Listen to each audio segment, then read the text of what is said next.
vraiment très heureux de vous retrouver pour l'AFC. Donc pendant 52 minutes à peu près, nous allons traiter de toute l'actualité du football en Afrique, mais aussi en Europe et dans le monde. Nous ferons aussi un focus sur le Cap-Vert avec un invité que nous aurons le plaisir de vous présenter tout à l'heure. Mais tout de suite, le sommaire de cette édition. Nous parlons de la Coupe d'Afrique des clubs, bien sûr la Ligue des champions et de la Coupe de la Confédération. Et nous verrons les qualifiés pour les deux finales. Nous ferons aussi un point sur le football gabonais, quelques mois après l'organisation de la CAN, et nous appellerons Daniel Cousin, le manager général de la sélection. Et puis l'Algérie qui change d'entraîneur, la philosophie de jeu va-t-elle changer? Nous tenterons d'y répondre donc à cette question. Notre plateau avec tout d'abord Bilal Achourtani, qui est journaliste sportif. Bilal, vous vous intéressez de tout tous les footballs. Mais tout le football.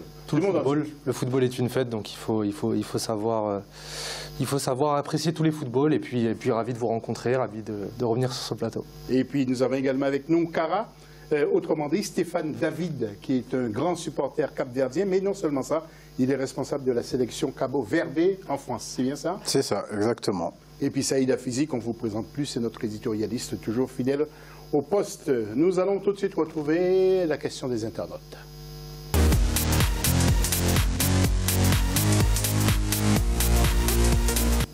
Alors, quelles sont d'après vous les forces et les faiblesses de la politique africaine du football? Vous n'hésitez pas comme d'habitude pour intervenir Facebook ou Africa24 ou sur Twitter avec le hashtag Africa24. Vous n'hésitez pas. Tout de suite, la une de ce magazine.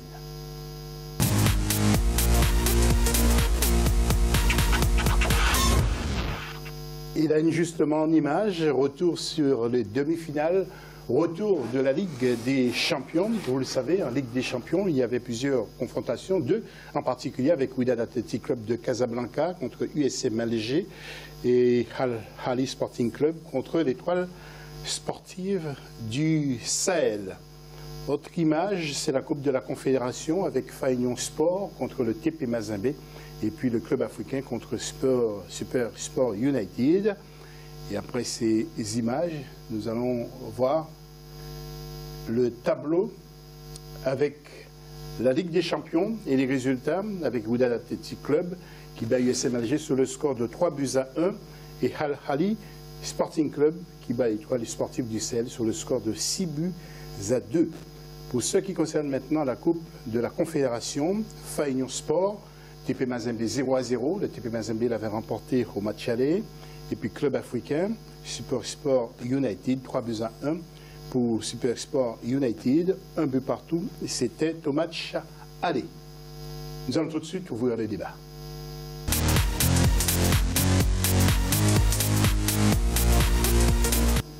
Alors, Moussaïd, je m'adresse à vous, c'est un gros choc espéré. Vous l'avez souhaité en Ligue des Champions, justement, des confrontations entre des clubs du Nord d'Afrique? Le dernier carré était simplement réservé aux équipes d'Afrique du Nord et malgré ça, on pouvait s'attendre à ce que ce soit des footballs qui se ressemblent un peu, mais il y a eu des oppositions de style avec des équipes avec beaucoup d'impact physique et d'autres qui jouaient un peu plus au ballon. Donc on a vu le Wydad de Casablanca s'imposer. C'est un match vraiment très intéressant. L'équipe d'Alger n'a pas du tout démérité sur cette demi-finale-là. Donc c'était un match vraiment avec beaucoup d'intensité. C'était vraiment très agréable à suivre. Par contre, l'autre demi-finale, la défense tunisienne a complètement raté son match et est passée complètement à côté. Donc Al Ahly s'est complètement régalé et il y a eu une explosion offensive et sont régalés, notamment Walid Azaro qui a mis un triplé. Donc l'équipe tunisienne est passée à côté de son match et a raté complètement sa demi-finale et c'est vraiment triste pour la Tunisie parce que ce soit en Coupe de la CAF ou en Ligue des Champions, les deux clubs tunisiens passent à la trappe. Oui, c'est le retour du football égyptien justement sur la scène continentale. À mon avis, c'est la plus grande information de cette campagne, c'est de revoir le club d'Ahli du Caire en finale d'une grande compétition africaine. Saïd le rappelait très justement, pendant des années, il faut s'imaginer que la Ligue des Champions n'était réservée qu'à Al Ahly ou à l'Espérance de Tunis. Puis s'en sont suivis des problèmes politiques qui font que le club égyptien a décliné. Et là, on retrouve cette équipe qui est intraitable au Caire. c'est une équipe qui est vraiment injouable chez elle.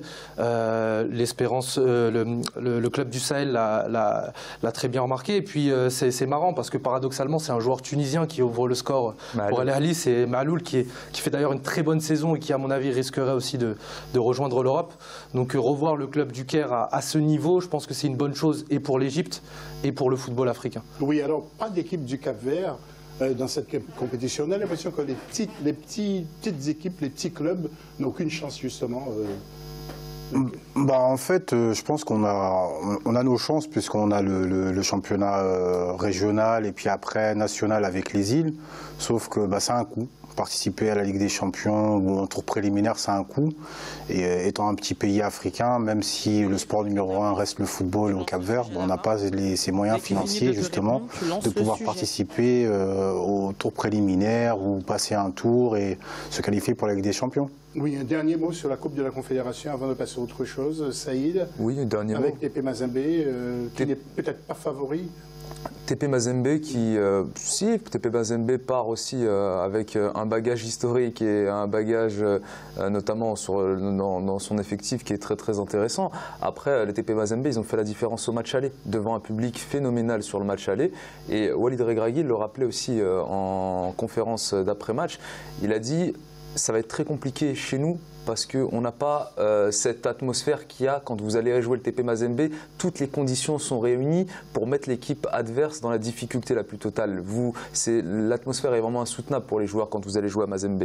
Alors qu'au FUS de Rabat, c'est pas vraiment la même atmosphère qu'on peut rencontrer, comme je l'ai rappelé tout à l'heure, quand vous allez jouer le Raja ou le Wydad à Casablanca. Là, effectivement, c'est une cocotte minute et l'équipe adverse a vraiment la pression et c'est compliqué pour eux.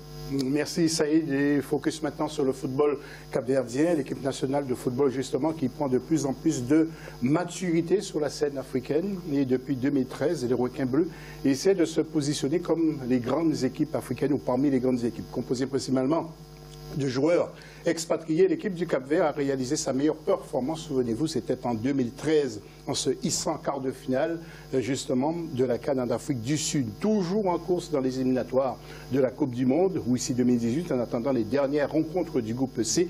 Voyons ce dossier d'Ibrahima Diouma Ba, et après, on va en parler justement avec Stéphane David et les autres invités.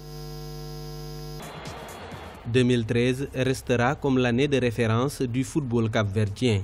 Cette année-là, l'Afrique a découvert l'équipe nationale de football de cette presqu'île située à l'ouest du continent.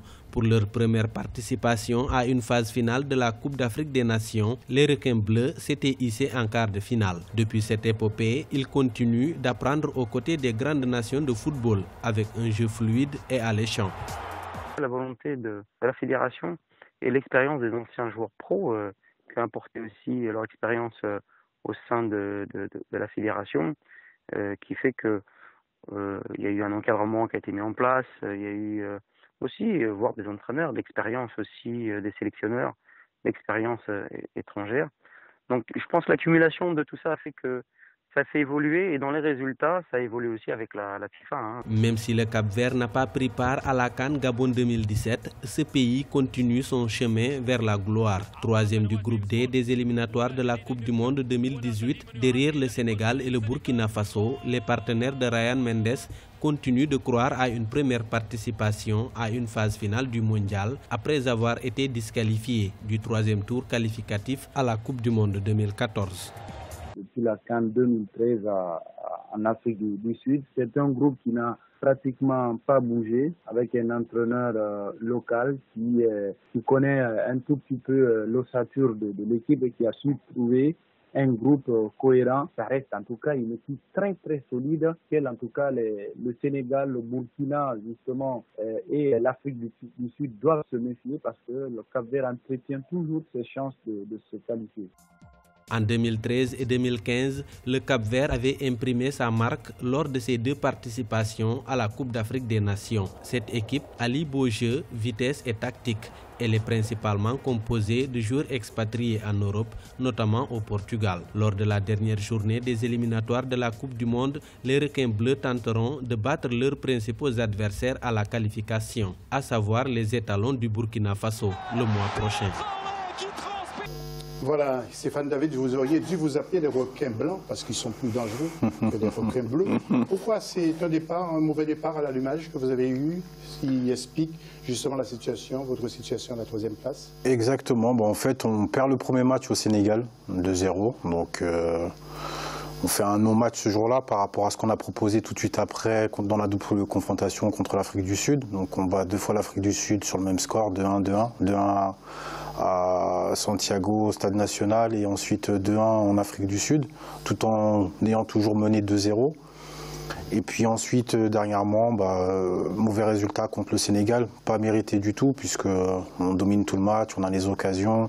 Il faut savoir que c'est un stade qui est assez compliqué à jouer, puisque il est découvert, et ça favorise un peu le jeu, on va dire pas trop long, puisqu'il faut jouer dans les pieds, et nous, c'est ce qu'on aime, c'est le footballeur capverdien, il est reconnu pour ça justement, avoir ce jeu au sol, ce jeu un peu de touche brésilienne, puisqu'on a une ancienne colonisation portugaise.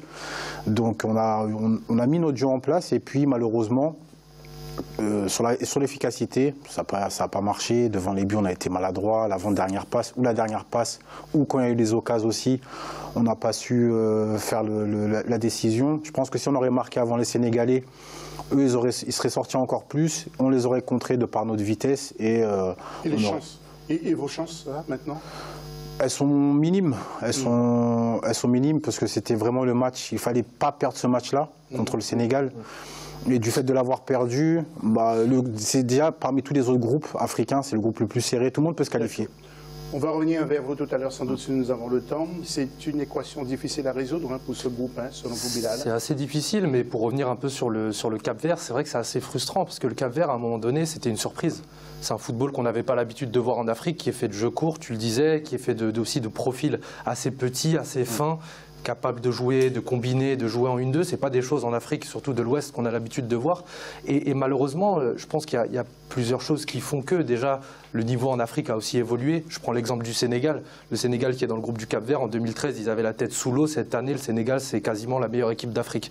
Ils se retrouvent aussi avec le Burkina Faso, qui en 2013 avait joué la finale et qui maintenant est une équipe aussi très importante sur le continent africain. Donc c'est aussi ce qui explique que le Cap-Vert a de plus en plus de mal à passer ce cap.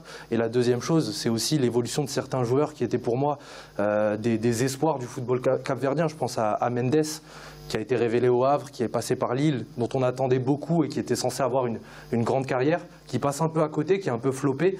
Et à mon avis, le Cap-Vert manque peut-être de ces 2-3 joueurs-là qui seront d'un niveau supérieur aux autres et qui vont amener le Cap-Vert un peu plus loin. Il y a Nuno D'Acosta qui a été intéressant ce week-end contre Nice, notamment avec Strasbourg. Donc il y a une génération de joueurs talentueux, mais il faudrait peut-être un peu plus de leaders et qui pourraient monter cette équipe du Cap-Vert. Tout à fait, Bilal. Merci pour cette analyse. Nous allons voir avec Saïd le tableau pour nous situer un peu, pour nous donner une petite idée de ce qui va se passer le 6 novembre. Saïd, donc le Sénégal qui est en tête du groupe devant le Burkina Faso, 3e le Cap-Vert et 4e l'Afrique du Sud.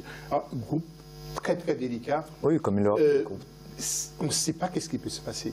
Oui, c'est un groupe très serré. Mais après, tout le monde peut battre tout le monde dans ce groupe-là. Vous rappeliez tout à l'heure que le Cap-Vert avait cette particularité de jouer au sol et d'allier le jeu court, le jeu long, etc. et d'avoir une touche assez technique.